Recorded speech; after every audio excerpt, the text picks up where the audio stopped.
Have you ever found yourself reciting sutras daily, yet feeling your mind as unsettled as ever? Have you ever left a Dharma talk inspired, only to realize a week later that nothing in your daily life has changed? Welcome back to the channel, my friends. I'm glad you're here today because we are going to face a quiet but serious challenge in spiritual life: how to keep our study and practice of the Dharma aligned with its real purpose. Two guiding ideas will frame our conversation. First, the heart of the Dharma is sincerity. Without it, even the most ornate rituals are empty forms. Second, the teachings must be lived, not just learned. Unless the Dharma becomes the way you handle your morning coffee, your traffic jam, your conversations, it will remain an idea instead of a path. In the history of Buddhist practice, many masters have warned against mistaking the boat for the ocean. The boat is the words, the ceremonies, the learning. The ocean is the lived experience of the teachings. If you only polish the boat, you'll never feel the depth of the sea. The Buddha himself told his disciples not to cling to the letters but to see the meaning, to take the teaching into the heart, where it can work. Think of the sixth patriarch, Puineng. He was not trained in formal scripture study. He happened to hear a line from the Diamond Suit: "Let the mind arise," without dwelling anywhere. Those words went straight through him, not because he knew the sutra's grammar, but because he met them with an open, honest mind. His insight wasn't about information, it was about transformation. So what is this sincerity we are talking about? It starts with meeting your own mind without disguise. If greed rises, admit it. If anger flares, see it. If confusion thickens, aim it. Too many of us are embarrassed by the rages of our mind, so we cover them with the appearance of practice. But you can't sweep a mirror clean if you pretend it isn't dusty. Sitting on the cushion, you watch the mind's movements as you might watch clouds, without trying to repaint the sky. Sincerity also means depth of engagement. In a world of quick clips and instant answers, we may think that watching a short Dharma video or skimming a text is studying.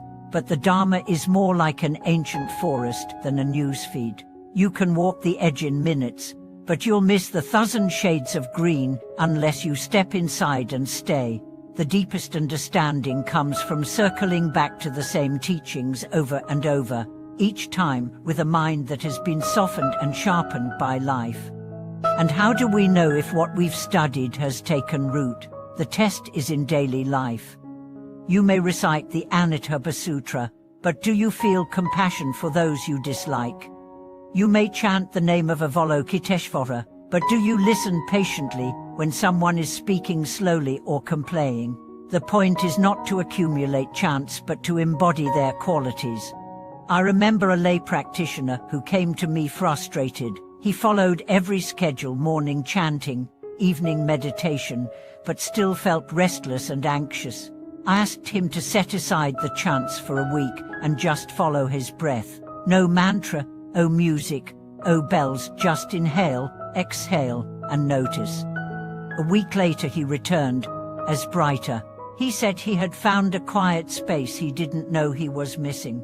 The lesson was clear: it's not the length of the practice or the ornamentation, it's whether you're meeting the present moment directly. Bringing the Dharma into daily routines can be disarming, simple. Sweeping the floor can be a meditation on removing dust from the mind. Waiting in line can be a chance to notice impatience and soften it. Arguing with someone can be a moment to pause and ask whether the victory you seek is worth the peace you're trading away. These moments are not distractions from practice, they are the practice. There's a traditional framework called the 5 Konmepalatians: the impurity of the body, the suffering of feelings, the impermanence of the mind, the selflessness of phenomena, and the preciousness of the triple gem.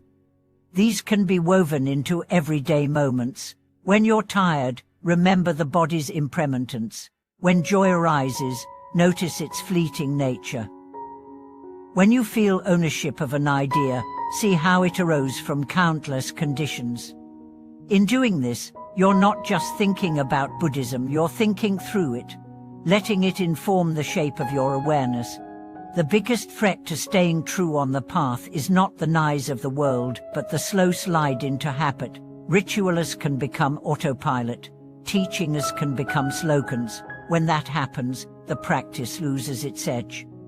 To guard against this, keep asking, is my mind softer toward others than it was last year? Am I quicker to see my own faults and slower to judge others? Do I remember the teachings in moments of stress, not just in moments of leisure? You don't have to overhaul your life to realign with the Dharma's essence. You just need to place sincerity at the center and let it steer. This means choosing quality over quantity, 10 mindful breaths over 100 distracted chants, a single act of generosity over a dozen grudging ones. It also means carrying the Dharma out of the temple and into the kitchen, the boardroom, the traffic jam. As we close today, I want you to take this with you. The Dharma is not a performance for others, it is a conversation with your own heart. Keep it honest, keep it close, keep it alive in the smallest gestures. If you can meet each moment with the same openness you bring to your teacher's words, you will not drift from the path. You will be walking it, step by step, wherever you are. I'd love to hear how you keep your own study and practice aligned with its purpose. Have you found ways to check in with yourself?